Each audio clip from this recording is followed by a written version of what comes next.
Êxodo, capítulo 6 até o 21, é uma palavra que Deus tocou ao meu coração esta tarde, falou muito ao meu coração ao longo desta semana, vem pensando sobre este texto. Segundo livro de Moisés, chamado Êxodo. Vamos ler o capítulo 1, do versículo 6 até o 21. Você encontrou, igreja abençoada? Amém? Glória a Deus. Diz assim a palavra do nosso Deus. Faleceu José e todos os seus irmãos e toda aquela geração. Mas os filhos de Israel foram fecundos e aumentaram muito e se multiplicaram e grandemente se fortaleceram, de maneira que a terra se encheu deles. Entre mentes se levantou novo rei. Se levantou novo rei sobre o Egito que não conhecera a José. E ele disse ao seu povo: eis que o povo dos filhos de Israel é mais numeroso e mais forte do que nós. Eia, usemos de astúcia para com ele, para que não se multiplique, e seja o caso que, vindo a guerra, ele se ajunte com os nossos inimigos, peleje contra nós e saia da terra. E os egípcios puseram sobre eles feitores de obras, para os afligirem com suas cargas. E os israelitas edificaram a Faraó as cidades celeiros Pitom e Ramsés.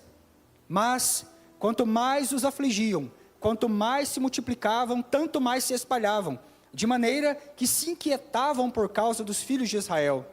Então, os egípcios com tirania faziam servir os filhos de Israel. E lhes fizeram amargar a vida com dura servidão, em barro e em tijolos, e com todo o trabalho no campo, e com todo serviço em que a tirania os serviam. Continuando no versículo 15, a palavra de Deus ela diz assim: o rei do Egito ordenou as parteiras hebreias, das quais uma se chamava Sifrá e outra Poá, dizendo: quando servirdes de parteira as hebreias, examinai, se for filho, matai-o, mas se for filha, que viva. As parteiras, porém, há um porém aqui, queridos, nesse texto. As parteiras, porém, temeram a Deus e não fizeram como lhes ordenara o rei do Egito. Antes, deixaram viver os meninos. Então o rei do Egito chamou as parteiras e lhes disse: por que fizeste isso e deixaste viver os meninos? Responderam as parteiras a Faraó: é que as mulheres hebreias não são como as egípcias, são vigorosas, e antes que lhes chegue a parteira, já deram à luz aos seus filhos. E Deus fez bem as parteiras, e o povo aumentou, e se tornou muito forte, porque as parteiras temeram a Deus, e ele lhes constituiu família. Aleluia, glória a Deus. E ele lhes constituiu família.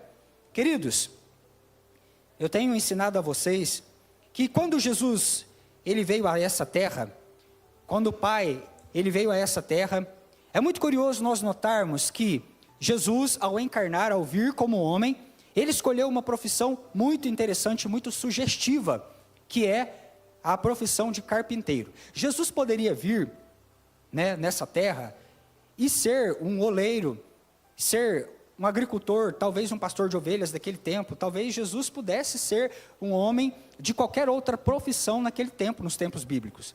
Mas Jesus ele vem numa família de carpinteiros. Isso era muito curioso lá nas terras bíblicas, porque as famílias, as aldeias, elas tinham profissões em comum. Às vezes era comum, esses pesquisadores que estão aí, arqueólogos, acharem num determinado lugar sítios inteiros de famílias de agricultores, famílias de pastores, famílias de carpinteiros morando no mesmo lugar. E Jesus então ele nasce numa família de carpinteiros, ele aprende a ser um carpinteiro. Mas, ao contrário do que muitos de nós achamos, que Jesus ele fabricava mesas, cadeiras e mobílias, Jesus, na profissão daquela época de carpinteiro, incluía também a atividade de pedreiro, mestre de obras, construtor, edificador.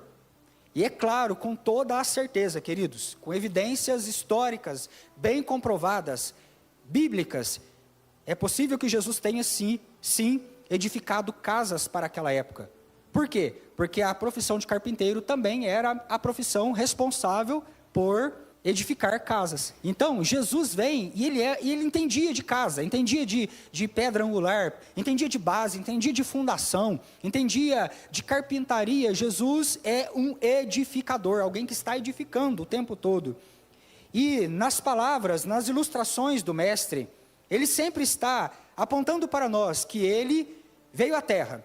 E ele fez uma obra poderosa. Na cruz do Calvário derramou o seu sangue, moeu o seu corpo ali na cruz, para construir uma igreja para o Pai, para edificar uma igreja para o Pai, para tornar esta igreja um povo especial, um povo não mais cativo dos rudimentos e da escuridão das trevas, mas um povo que marcha rumo à perfeição, um povo que marcha rumo ao aperfeiçoamento. Ele mesmo fala do aperfeiçoamento dos santos, a qual o Espírito Santo está atuando na igreja para nos levar a cada dia mais a ser como Jesus e a fazer como Jesus. Quando pensamos em fazer como Jesus, estamos pensando na nossa vida ordinária. Quer comais, quer bebais, ou façais alguma coisa, tudo seja para a honra e para a glória do nome santo do Senhor, o nosso Deus. Aleluia. Isso fala da natureza de Cristo em nós, a natureza de Cristo gerada em nós. E olhando para as Escrituras, Jesus, ele desce, compra para si com seu sangue, Apocalipse 5:9, um povo especial. E agora ele está construindo uma família para o Pai, uma noiva para si, e nós como uma morada para o Espírito Santo de Deus. Está edificando a nossa vida como esta morada para o Espírito que é santo. E esse Espírito está conosco, ele é o Consolador. Ele não se aparta da igreja, ele está ativo como esse dínamos, aplicando o plano de salvação nas nossas vidas. E essa noiva, ela precisa estar amadurecida para o grande casamento. Porque Jesus não vai se casar com uma igreja menina, mas Jesus, ele quer para si uma noiva madura. Uma noiva que se apresenta madura diante dele. Uma igreja a qual nós podemos chamar de uma igreja profética. O que é uma igreja profética? É uma igreja que tem na Bíblia a sua profecia máxima, e dessa palavra soberana, ela julga as demais coisas, ela considera as demais coisas, e uma igreja que flui no exercício dos dons espirituais com equilíbrio, santidade e temor, para que então todos os santos sejam edificados, e sejam construídos, e sejam levados a ser esta noiva madura. Então, esta igreja profética são pessoas que esperam a volta de Jesus. São pessoas que aguardam, mas não é um povo que fica assim esperando, só contente com a salvação, que já é uma grande dádiva, já é algo maravilhoso. Mas é um povo que enquanto espera, ele marcha. É um povo que enquanto aguarda e celebra a graça que nos perdoou e que nos fez filhos, ele continua trabalhando. É um povo trabalhador. Queridos, no reino de Deus, não existe espaço para preguiça. Não existe espaço para nós ficarmos apáticos. O povo de Deus é um povo trabalhador. Por quê? Deus é chamado de edificador. Deus o Pai é chamado de arquiteto. O Filho está construindo e edificando uma igreja. Nós também, como parte do corpo de Cristo, somos chamados a sermos trabalhadores, edificadores, pedreiros, construindo algo para Deus nessa terra. Isso é maravilhoso.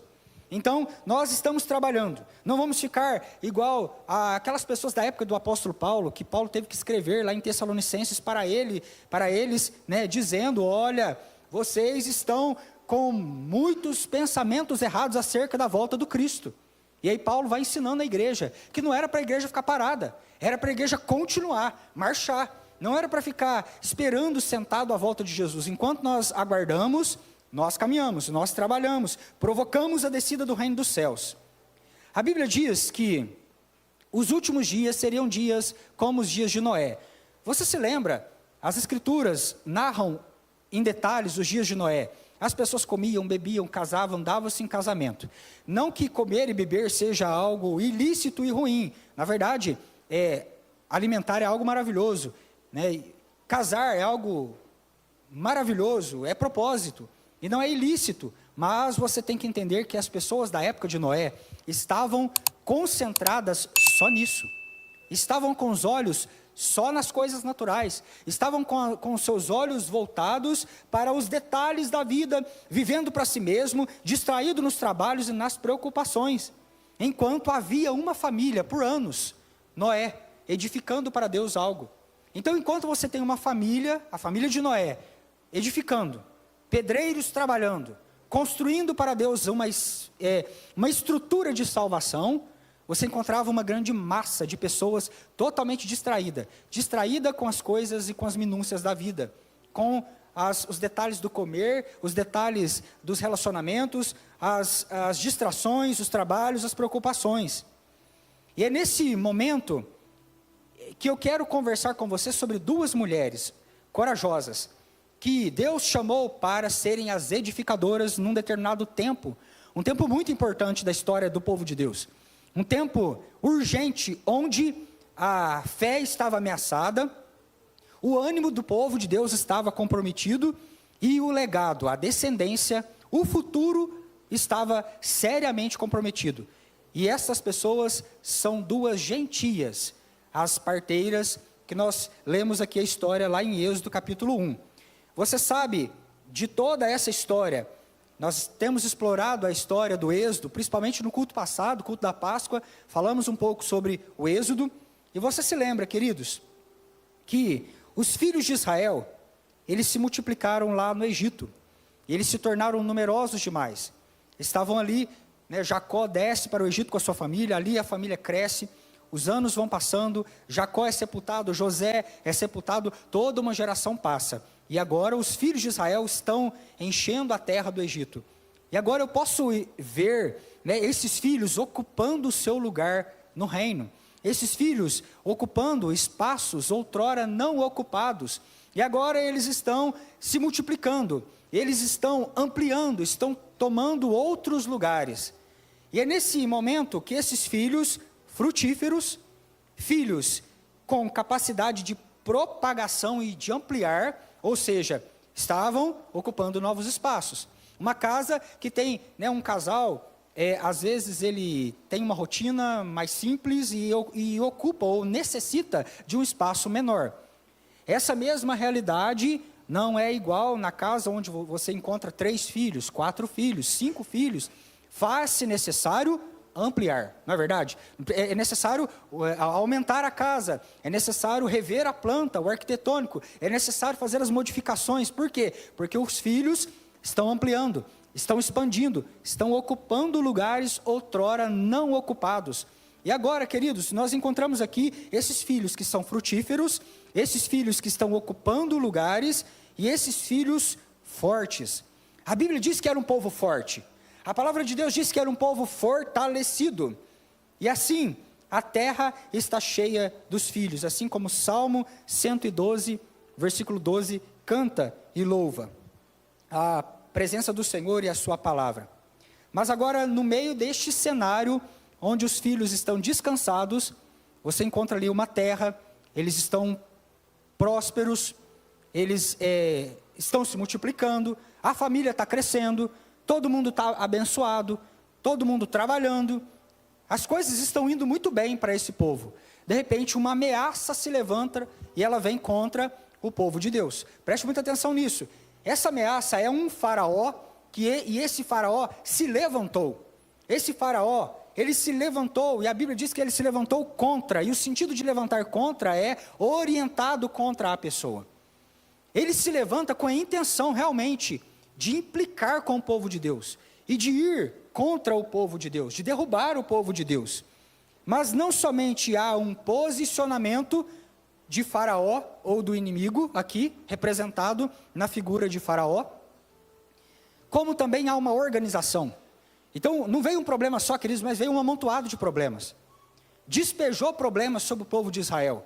Não era só o Faraó indignado, não, era o Faraó, junto com todo o seu povo, organizado estrategicamente para derrubar o povo de Deus, para acabar com o povo de Deus, porque as palavras as Sagradas Escrituras, elas vão narrando, contando a história, dizendo que eles se organizaram, se uniram entre eles, os egípcios, fizeram uma amontoada, uma coalizão, para então investir contra a família do povo de Deus, e eles disseram: Eia, usemos sabiamente.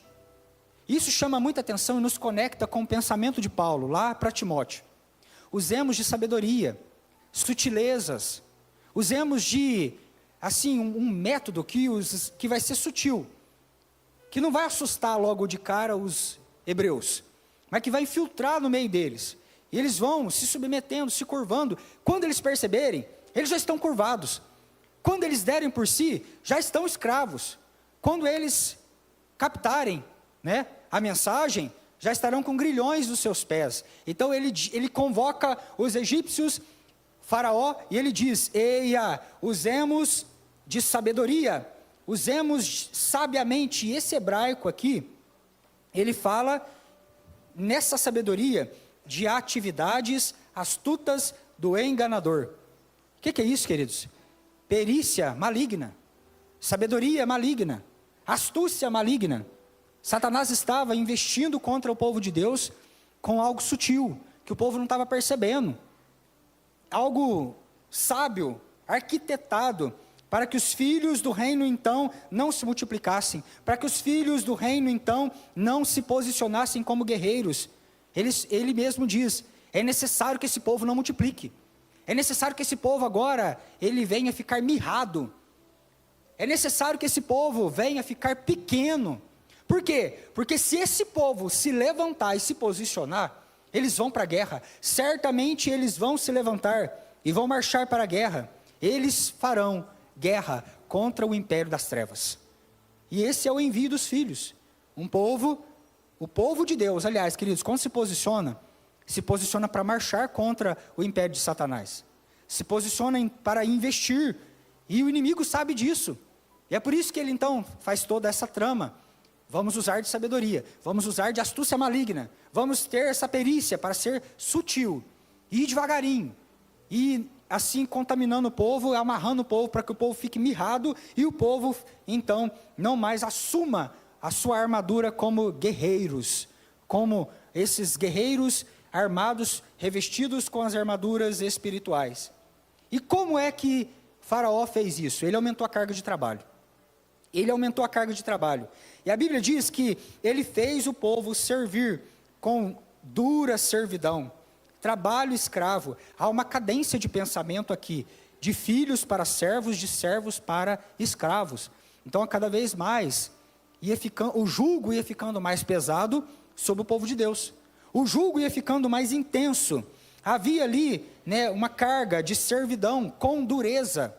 Havia ali um trabalho forçado. E a Bíblia diz que isso fazia amargar a vida dos filhos de Deus.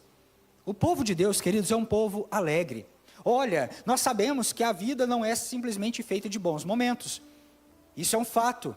Se você quer uma religião, uma fé de facilidade, uma religião de, assim, só de prosperidade, de coisa boa, você que é cristão está no lugar errado. Já dizia isso, né, o teólogo já escreveu a respeito disso. Por quê, queridos? O nosso símbolo é a cruz. O nosso Cristo morreu crucificado. Olha a vida dos mártires, dos pais da igreja primitiva. Todos eles passaram por grandes dificuldades. Há alguns da nossa fé, heróis, que estão lá na galeria dos heróis da fé, morrendo em boa velhice, morrendo no meio das riquezas, como Abraão, como o rei Davi. Mas houveram outros, queridos, morrendo sozinhos e esquecidos, como o profeta Samuel. Às vezes em intensas dores de martírio, como Pedro, como Paulo, muitos deles. Então nós já temos desenhado diante de nós a jornada, sabendo que haverão desafios. Mas o povo de Deus é o povo que passa pelos desafios com uma outra perspectiva. Uma perspectiva de fé e um coração cheio de esperança, queridos. E a esperança nos renova a alegria. E por isso que nós somos capazes de cantar, mesmo no meio de um cenário desse, de escravidão. Onde o povo está escravo, onde o povo está cativo, onde o povo muitas das vezes está com a vida, muitas das vezes cheia de problemas, cheia de dilemas. O povo de Deus é um povo que canta, até que o cântico sai para cima do vale e atinge o coração do Pai. Assim nós marchamos, queridos. Marchando, louvando, cantando, debaixo da chuva, a chuva temporã, a chuva serôdia, que rega as nossas vidas. Assim estava o povo estava distraído, o povo estava cansado, exausto, E isso aponta muito para o tempo em que nós estamos vivendo. Nunca se ouviu tanto, queridos, as pessoas dizerem: eu estou cansado, eu estou exausto. Mentes cansadas. Olha, como nós temos pregado sobre isso. A grande e última batalha e investida dos últimos tempos, ela é contra a mente. Romanos 12, queridos, nunca se fez tão necessário nesses últimos tempos, para que nós venhamos a renovar os nossos pensamentos, e venhamos a levar a nossa mente para o descanso que há em Cristo Jesus. Porque é um tempo de exaustão, um tempo de cansaço, onde as forças estão muitas das vezes se esvaindo, minando, até que a igreja ela vai ficando vulnerável, como estava esse povo aqui. Aleluia. Queridos, glorifique a presença do Senhor Jesus, Ele está neste lugar. Aleluia. Aleluia. Glória a Deus. E aqui, o olhar de Faraó se volta agora para a descendência. Então, primeiro ele deixou o povo cansado. Depois ele olha para a mesa da família. E ele começa a atacar a descendência. E preste muita atenção nisso. Primeiro, o diabo, ele vai atacar a colheita, a semelhança do que ele fez lá com Gideão. E ele começa então nos aspectos externos. Às vezes toca, muitas das vezes, saúde. E queridos, aqui eu estou falando de investida do inimigo. Não estou falando daquelas coisas que você procurou com a tua mão, semeadura. Porque tem pessoa que fica caçando chifre na cabeça de cavalo, queridos. Muitas das vezes não é assim. Procurando coisa onde não tem. E depois amarga a vida e vai ainda jogar isso na conta do Satanás. Estamos aqui ilustrando e falando de algo que foi o Faraó que provocou. Investidas satânicas nesse tempo, nessa era, nesse tempo escatológico que nós estamos vivendo. Preste muita atenção que primeiro o inimigo, a investida dele contra a igreja é na colheita. E quando ele começa a atacar a colheita, logo em seguida ele vai contra a semente que restou nas mãos do povo. Para que não haja então plantio e sucessão, descendência, legado, e que essa mensagem ela vá adiante. Então muitas das vezes o inimigo investe pesado, trabalho, família, saúde, e ali ataca a liberdade do povo de Deus, desestrutura, persegue, mas depois de tudo isso, ao roubar a colheita, e então jogar muitas das vezes a igreja numa cova, aí ele começa então a roubar a semente, começa então a atacar as convicções interiores, que é a nossa semente, e aí então, fé, ânimo, vontade de viver. Então o inimigo começa agora a investir contra aquilo que é semente dentro do coração dos filhos, para impedir então que haja um legado. E aí que entra o contexto dessas parteiras, porque agora Faraó fala: vá até as mulheres hebreias, e quando elas estiverem para dar à luz, você vai chegar lá, e se for homem, você sufoca e mata antes que elas percebam, e apresenta para elas um filho morto. Se for menina, se for uma mulher, deixa viver. Só que Faraó não contava que essas duas mulheres, essas duas parteiras das hebreias, gentias, conforme nos relatam os pesquisadores aqui da palavra de Deus, egípcias, a serviço de Faraó, ele não contava que estas mulheres eram edificadoras, que estas mulheres tinham sido recrutadas por Deus para fazer a diferença naquele tempo. Aleluia! Elas eram edificadoras, coparticipantes com Deus o Pai de uma poderosa obra convergente necessária para aquele tempo. Entenda aqui, igreja, que há alguns momentos da linha do tempo, da história do povo de Deus, que são momentos urgentes. Esse aqui é um deles. O momento lá de Elias com os profetas de Baal também é outro. Ali, a fé estava severamente ameaçada, o culto a Deus estava severamente comprometido. Então Elias se levanta como alguém numa encruzilhada, ali para profetizar, confrontar, orar, e o rumo daquela história foi definido, conforme a soberana vontade do nosso Deus. Aqui estas mulheres, elas eram sábias trabalhadoras, assim como eu e você, queridos, que Deus está inserindo na sua agenda. Deus está nos inserindo nesse tempo na sua agenda, nos seus planos, para sermos sábios edificadores, co-participantes de uma obra poderosa que Ele deseja fazer neste tempo. Aleluia. Existe todo um legado, existe toda uma descendência que depende da tua decisão e do teu sim diante da palavra de Deus nessa noite. Coloque as mãos sobre o teu coração, ore comigo. Deus, não me deixe ficar fora daquilo que você está edificando no mundo. Nesse tempo, eu quero ser um obreiro, um edificador nas tuas mãos. Aleluia, aleluia, glória a Deus.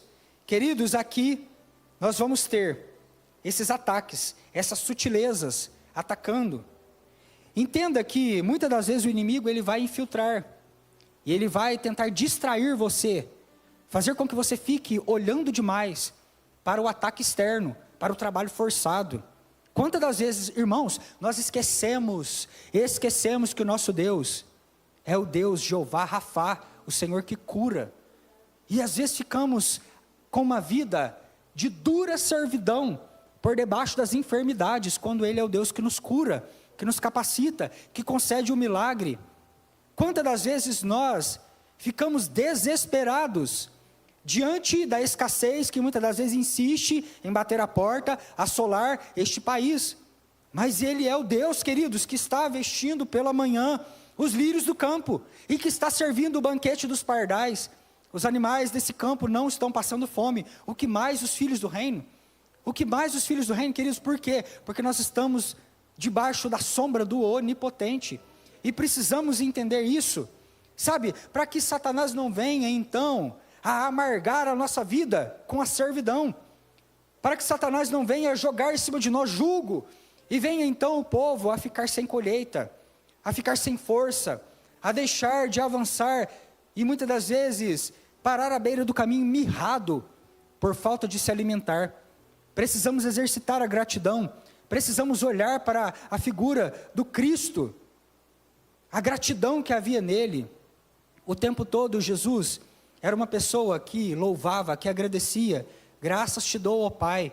E assim, ele viveu uma vida de intensa comunhão com o seu Pai. E uma vida de gratidão. E essa gratidão atraía a abundância da colheita para a vida do Cristo. De coisas boas. Então quando nós escolhemos viver uma vida de gratidão, nós escolhemos caminhar à semelhança do nosso Cristo, que em todas as coisas sempre foi muito grato.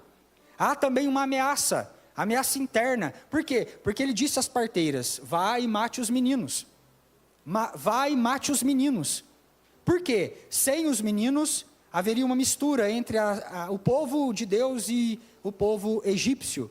E a linhagem acabaria. A promessa, qual promessa, pastor? A promessa que da família de Israel viria Jesus o Salvador. Olha, Satanás estava de olho na promessa, nessa promessa que o povo de Deus carregava.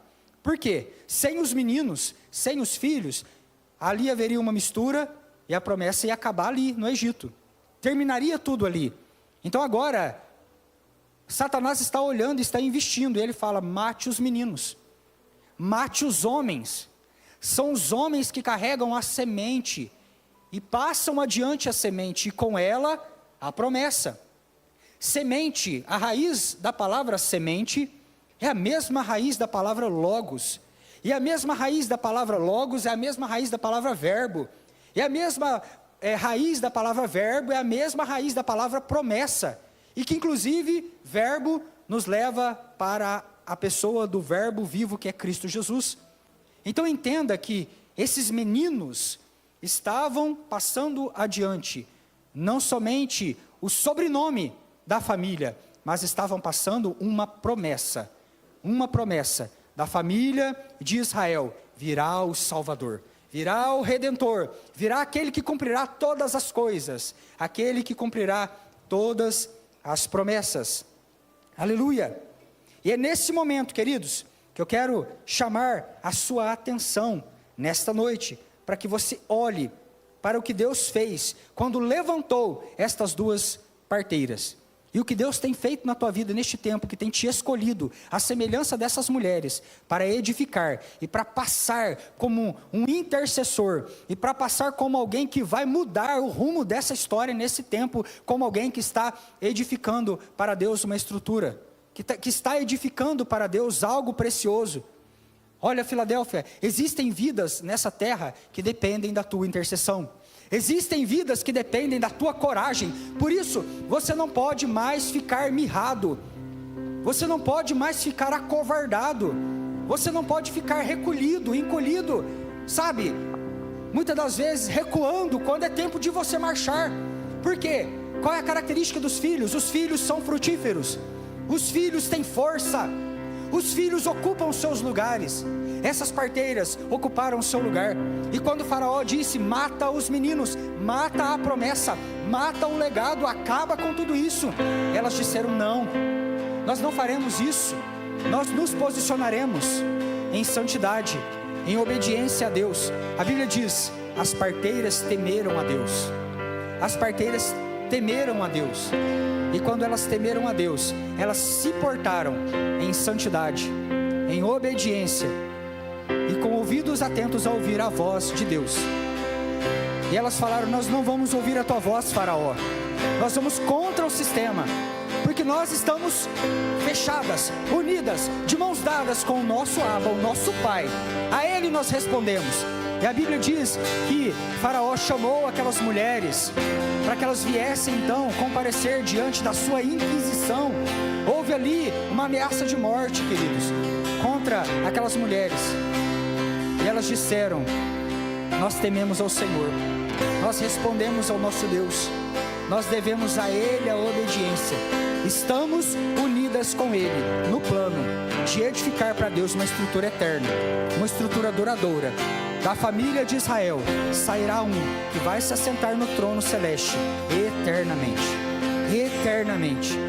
Isso estava embutido ali, naquela atitude de coragem daquelas mulheres. Aleluia. E o que aconteceu, queridos? Aconteceu que elas agora se posicionaram e o Senhor lhes fez bem.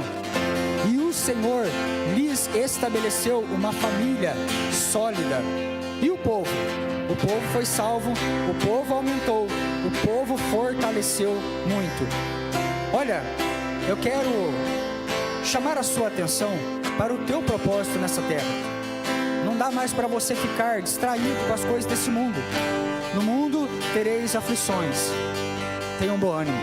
O Senhor Jesus disse, eu venci o mundo. Então você não pode ficar distraído quando o inimigo vem para investir contra a tua colheita, tentando atacar a tua família, tentando atacar o teu trabalho, tentando atacar a sua saúde. Se levante, se posicione contra esse faraó. Diga, eu sou um edificador, eu sou alguém que estou de mãos dadas com meu Deus. Eu sou alguém necessário, útil nesse tempo. Eu sou o lasca do Cristo, lasca da pedra angular. Estou nesse tempo participando com o Espírito Santo de Deus de uma obra poderosa. Muitas das vezes cansados, muitas das vezes com tribulações, assim como o apóstolo Paulo, mas vitoriosos, posicionados, com coragem, queridos, não recuando. E quando o inimigo ameaçar o teu legado, a tua semente, ameaçar o sobrenome da tua família, queridos, se posicione e diga, Deus, nós somos um povo forte, nós somos um povo frutífero, nós somos um povo de promessas. Esta igreja vai marchar, os meus filhos vão marchar, o meu sonho não vai morrer. Esta família tem legado. O reino de Deus é um reino sólido. O reino de Deus não está firmado em areia. O reino de Deus está firmado em promessas que são marcadas com sangue, o sangue do Cristo lá na cruz do Calvário. Há sangue sobre a tua vida, Filadélfia. Há sangue sobre a tua vida. Este culto nesta noite é um chamado para você voltar ao lugar do encorajamento e sair da escuridão, e sair da apatia, e sair da dormência que tem insistido muitas das vezes nesses últimos dias em atacar o povo de Deus. Marche, não tenha medo quando o faraó te chamar para inquirir coisas. Se posicione, saiba que Deus, o nosso Senhor, Ele peleja pelo seu povo. Ele fará bem a todos aqueles que são os edificadores, os sábios construtores nesses últimos dias. E o Senhor Deus fez bem às parteiras, porque elas não negaram o nome, elas não negaram o chamado, elas não fugiram quando o Senhor as convocou para uma missão.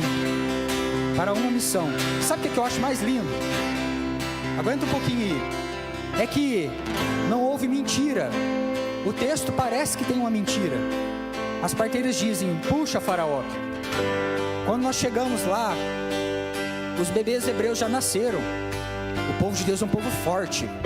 E quando nós chegamos para matar, até o mandato já nasceu, porque é um povo forte. E eu estava estudando essa tarde, eu falei: gente, mas não é possível que essas mulheres contaram mentira na Bíblia, né, aqui, nessa história.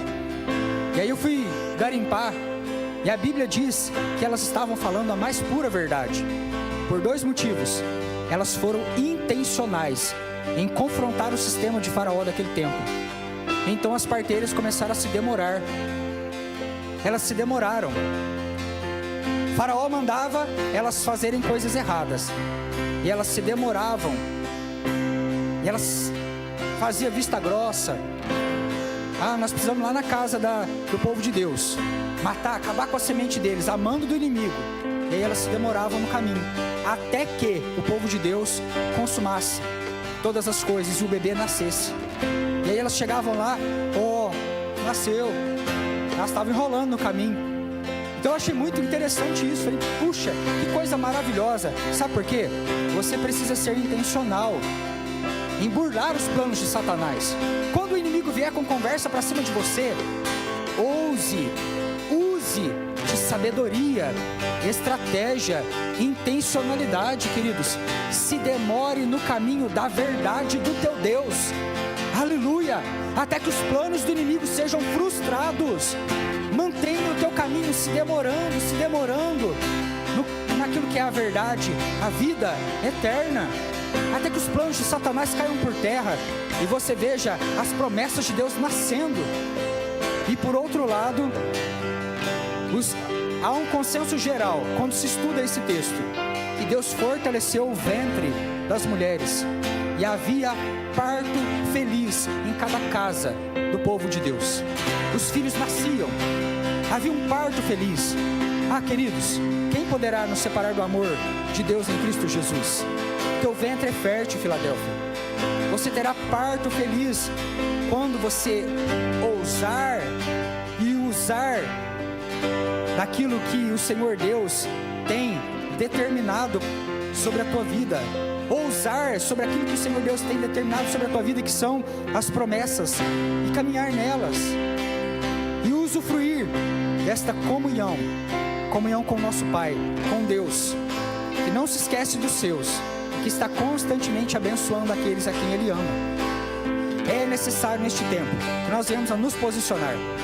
Há lá fora uma geração que depende de nós, que depende de que nós venhamos a ter coragem para confrontar a Satanás, ousadia para nos demorarmos no caminho da intenção de sermos santos, adoradores, fiéis à palavra, unidos em santidade. Queridos, para esse há o favor de Deus reservado. E a Bíblia diz que o Senhor lhes fez bem e constituiu para a casa das parteiras uma família e uma descendência sólida. E por causa que duas mulheres corajosas, gentias, se uniram ao propósito e ao coração de Deus, o povo prosperou, o povo multiplicou e o povo de Deus avançou, porque houve um sim de uma igreja corajosa, a saber, duas mulheres naquele tempo.